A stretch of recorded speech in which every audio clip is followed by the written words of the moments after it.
नमस्कार श्रोताओं। मैं पापिया भट्टाचार्य, संपादकीय सलाहकार सदीनामा, लेकर हाजिर हो गई हूँ 30 अक्टूबर 2020 का संपादकीय, जिसका शीर्षक है आए थे हरि भजन को औंटन लगे कपास। इसे लिखा है हमारे संपादक महोदय जितेंद्र जितांशु ने। दोस्तों, किसी भी देश के विकास के लिए वहां के शिक्षा संस्थानों का महत्व सबसे अधिक है। भारत में प्राचीन काल से ही शिक्षा का महत्व समझ लिया गया था।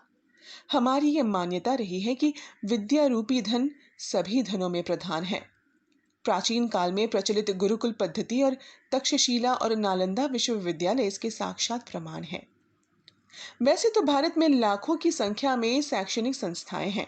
उनमें से कुछ को बहुत सम्मानपूर्ण स्थान प्राप्त है, जैसे बीएचयू, अलीगढ़ मुस्लिम विश्वविद्यालय, Hindu college, Christian college, Jamia Millia Islamia इत्यादि।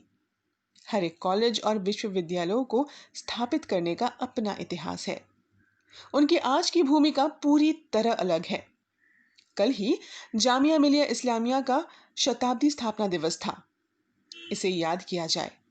100 साल के इस गौरवपूर्ण इतिहास में क्या क्या बदलाव आए इस संस्था में। क्या कारण था कि अलीगढ़ मुस्लिम विश्वविद्यालय के होने के बाद भी जामिया मिलिया खुला। ऐसे ही कई सवालों के जवाब हमें मिलेंगे आज के संपादकीय में। तो दोस्तों, और देरी ना करते हुए आइए शुरुआत करते हैं आज के संपादकीय की, जिसका शीर्षक है आए थे हरि भजन को औंटन लगे कपास। अपने देश में हिंदू कॉलेज, अलीगढ़ मुस्लिम यूनिवर्सिटी और बीएचयू मतलब बनारस हिंदू विश्वविद्यालय जैसी संस्थाएं हैं। इसके साथ ही क्रिश्चियन कॉलेज भी है और अर्मेनियन कॉलेज भी। इन सारी संस्थाओं की स्थापना के जो उद्देश्य रहे हैं, वो आज वो हालत नहीं है। इन संस्थानों के बनने के अपने इतिहास है। जब ये बन रहे थे तब भी इनकी स्थापना में सबने योगदान दिया। सर सैयद अहमद ने अलीगढ़ मुस्लिम यूनिवर्सिटी की स्थापना की। वे चाहते थे कि भारतीय मुसलमानों को उच्च शिक्षा मिले। साथ ही वे चाहते थे कि उर्दू को भारतीय मुसलमानों की सामूहिक भाषा बनाया जाए। उन पर लगातार आरोप लगे कि वे अंग्रेज समर्थक थे, लेकिन उनके किताब असबाब बगावत हिंद को पढ़ने से ऐसा नहीं लगता। लेकिन दूसरे लोगों ने उन्हें स्वाभाविक समर्थन नहीं दिया और तरक्की पसंद मुसलमानों के नाम पर एक नई यूनिवर्सिटी बनाई गई, जिसका नाम दिया था जामिया मिलिया इस्लामिया यूनिवर्सिटी। इसी तरह बनारस हिंदू विश्वविद्यालय की स्थापना पंडित मदन मोहन मालवीय ने की, जिनके बारे में तमाम कहानियां हैं।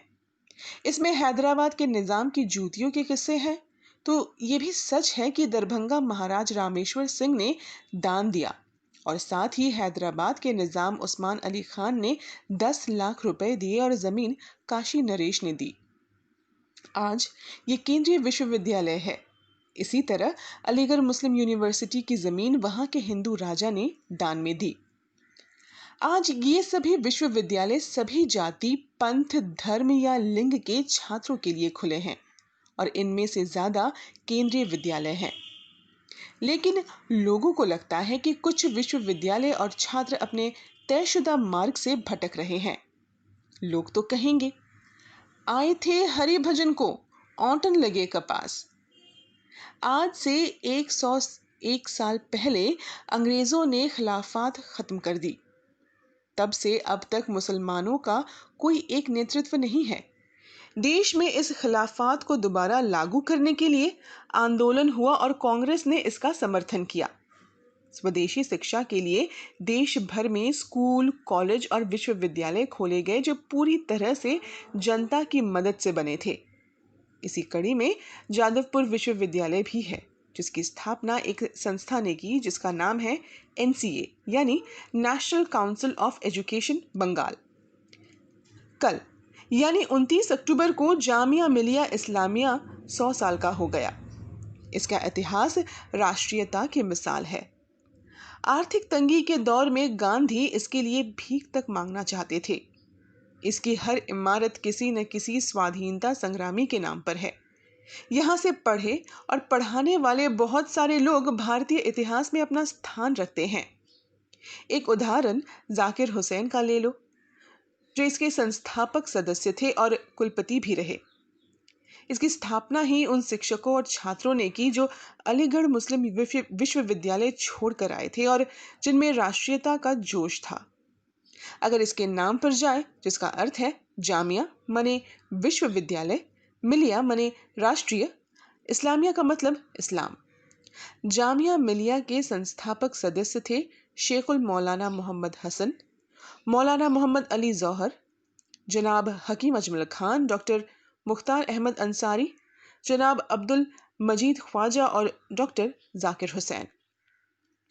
उस समय इसकी आर्थिक स्थिति ऐसी थी कि शिक्षकों डॉक्टर जाकिर हुसैन को 100 रुपए और आबिद हुसैन और मोहम्मद मुजीब को 100 रुपया देने की बात कही, जिसे तीनों ने 80 रुपया लेकर पढ़ाने का काम करने का फैसला लिया और आज़ादी के आंदोलन के दौरान वे यहीं रहते थे। बाद के वर्षों में ये राष्ट्रीय नेताओं की और राष्ट्रीय व्यक्तित्वों की कब्रगाह भी बना। पिछले कुछ सालों से शिक्षा संस्थानों की अवस्था को देखते हुए हम तो यही कहेंगे, आए थे हरि भजन को, औंटन लगे कपास। आमीन। तो ये था दोस्तों आज का संपादकीय, जिसे लिखा था संपादक जितेंद्र जितांशु ने। कल एक और विषय के साथ हम वापस लौटेंगे। तब तक के लिए नमस्कार।